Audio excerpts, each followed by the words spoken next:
మున్సిరాబాద్లో ఉన్నటువంటి శ్రీ పోచమ్మదేవి దేవాలయానికి మరి ఇక్కడ జరుగుతున్నటువంటి కార్యక్రమంలో కుప్పల విఠలరెడ్డి ఆధ్వర్యంలో మరి ఇక్కడ ఎమ్మెల్యే గారు దేవిరెడ్డి సుధీర్ గారు వచ్చారు. వారండి మనకు కొంచెం చెప్పండి సార్.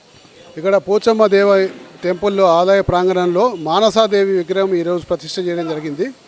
మానసాదేవి ఈ సౌత్ ఇండియాలో ఎక్కడ కూడా ఈమె దేవాలయం లేదు. ఇది ఒక్కడ ఉండడం వల్ల పేదవారికి అందరూ కూడా ఇక్కడికి వచ్చి పూజలు చేసుకునే అవకాశం ఉంది. అందరూ కూడా మానసాదేవిని అమ్మవారిని దర్శించుకునే అవకాశం కలుగుతుంది. అలాగే కొత్తగా ఈ టెంపుల్ని కూడా అభివృద్ధి చేయడం జరిగింది. భక్తులకు కూడా ఎంతో సౌకర్యవంతంగా ఉంది. ఈరోజు కూడా అన్నదానం చేస్తే దాదాపు 4 నుంచి 5,000 మంది భక్తులు ఇక్కడ రావడం జరిగింది. కాబట్టి అందరూ కూడా ఈ పోచమ్మ దేవాలయం దినదిన అభివృద్ధి చెందుకుంటూ పెద్ద ఆలయంగా రేపు రాబోయే రోజుల్లో డెవలప్ అవుతుంది. కాబట్టి భక్తులందరూ కూడా తోచిన విధంగా సహాయపడి ఈ టెంపుల్ అభివృద్ధికి తోడ్పడమని చెప్పి కోరుతున్నాం. మున్సిపల్ కార్పొరేటర్ అండ్ టెంపుల్ యొక్క చైర్మన్ మరి కుప్పల విఠలరెడ్డి గారు ఉన్నారు. వారిని అడిగి మరి ఈరోజు విశిష్టతను తెలుసుకుందాం. కొత్తగా ప్రతిష్ఠ చేసినట్ట ఈరోజు మరి ఎట్లా? ఈరోజు మానసాదేవి విగ్రహాన్ని ప్రతిష్ఠించిన మరి దాదాపు మన ఎల్బీ నగర్ కాన్స్టిట్యున్సీలో నాకు తెలిసి హైదరాబాద్లో కూడా ఇక్కడ మానసాదేవి విగ్రహాలు చాలా తక్కువన్నాయి.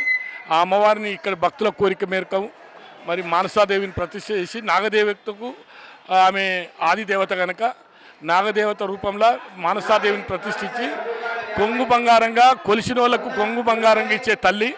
ఆ తల్లిని ఇక్కడ ప్రతిష్ఠించినట్టయితే దూర ప్రాంతాలకు పోయే భక్తులకు ఇక్కడ కుజదోషమే కానీ సర్పదోషమే కానీ ఇటువంటి దోషాలు ఉన్న వాళ్ళకి ఇక్కడ పూజ చేసుకోవడం వీలు కాలింది.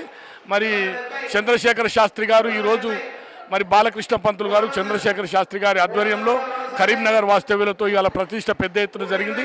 దానికి మన స్థానిక ఎమ్మెల్యే సుధీర్ రెడ్డి గారు మరి మా కమిటీ సభ్యులందరూ పాల్గొని కమిటీలో ఈ గుడిని డెవలప్మెంట్ చేయటంలో మా కమిటీ సభ్యులందరూ సహాయ సహకారాలతో దాదాపు ఇవాళ ఫ్లోరింగ్ అయితేనేమి రూమ్లు అయితేనేమి ప్రతిష్ట అయితేనేమి దాదాపు 5-6 లక్షల రూపాయలతో డెవలప్మెంట్ చేయడం జరిగింది.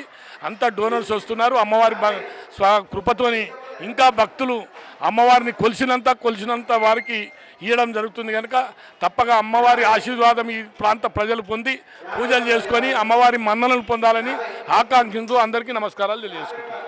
పాట కూడా జరుగుతుందని తెలుస్తుంది కదా, అంటే ఎలాగా జరుగుతుంది? అంటే ఈరోజు ఏంటంటే సంవత్సరం పొడవున అమ్మవారికి వచ్చే చీరలను భక్తులకు అందుబాటులో తేవాలనే ఉద్దేశంతో చీరలను వేలం వేస్తాం. దాదాపు 1000 రూపాయల చీర ఉన్నా 100, 200, 300కు భక్తుల కోరిక అమ్ముతాం. చాలా చీరలు వస్తాయి. భక్తులు దాన్ని కొనుక్కొని మరి అమ్మవారి ప్రసాదంగా తీసుకొని వెళ్తారని తెలియజేసుకుంటూ మరి అలాగే ఈరోజు ఒక 5,000 మందికి అన్నదాన కార్యక్రమం చేసినాం. ఇది మంచి శుభపరిమాణం ఈ ప్రాంతానికి. అమ్మవారి దయా దాక్షిణాలు మా మీద బాగున్నాయి కనుక ఈ ప్రోగ్రాములు బాగా సక్సెస్ చేసుకుంటామని తెలియజేసుకుంటాం. మొత్తం మీద డైలీ ఎంతమంది వస్తుంటారు అమ్మవారు దర్శించుకుంటారు? డైలీ ఒక 100 నుంచి 200-300 మంది డైలీ వస్తారు.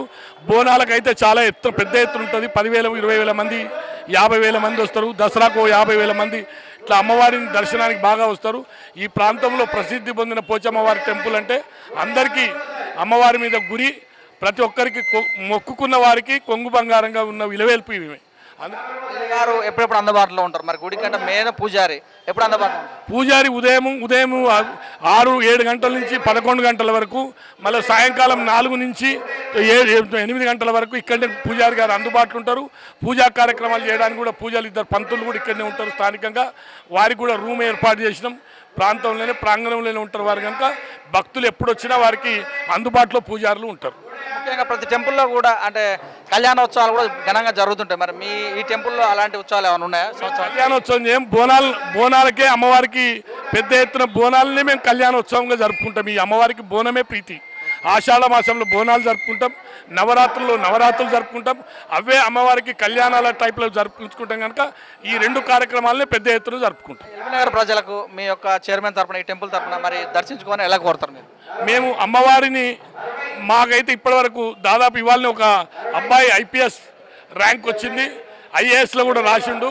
ఈరోజు స్వయంగా అబ్బాయి వచ్చి చెప్తున్నాడు, నేను అమ్మవారికి మొక్కుకున్నా, నాకు ఐపీఎస్ వచ్చింది, నేను నాయని నిరంజన్ రెడ్డి అనే అబ్బాయి ఐపీఎస్ వచ్చింది, నేను ఐఏఎస్ కూడా రాసిన, అమ్మవారిని మొక్కుంటానికి వచ్చిన అంటే ఇక మీరు ఆలోచించండి. ఇక్కడ కోరుకున్న భక్తులకు ఎల్లరికీ కొంగు బంగారంగా ఉన్నట్టు అమ్మవారు తప్పకొచ్చి ఒకసారి దర్శించుకొని అమ్మవారు దీవెనలు పొందాలని అందరినీ కోరుకుంటున్నాం భక్తులు. ఇదండి మరి కార్పొరేటర్ అండ్ చైర్మన్ కుప్పల విఠల్ గారు చెప్పినటువంటి విషయాలు ఏంటంటే మరి మానస టెంపుల్ అనేది మానసాదేవి టెంపుల్ అనేది మరి మన ఇక్కడ చూసినట్టయితే ఎక్కడ లేదు. ఈ యొక్క మనసుపాలలో మేము తీయడం జరిగింది. భక్తుల కోరిక మేరకు కోరిన కొంగు బంగారంగా ఇక్కడ వచ్చినటువంటి మహిళలందరూ కూడా ఇక్కడికి వచ్చి మరి ప్రతిష్ఠ చేయడం జరుగుతుందని, మరి ఇక్కడ దసరాకు నవరాత్రులు మరియు బోనాల పండుగ ఇక్కడ ఘనంగా నిర్వహిస్తాయని చెప్పడం జరిగింది. చూస్తున్నామండి మన V3 న్యూస్లో కెమెరామ్యాన్ రాజ్తో మీ సురేష్ దండు.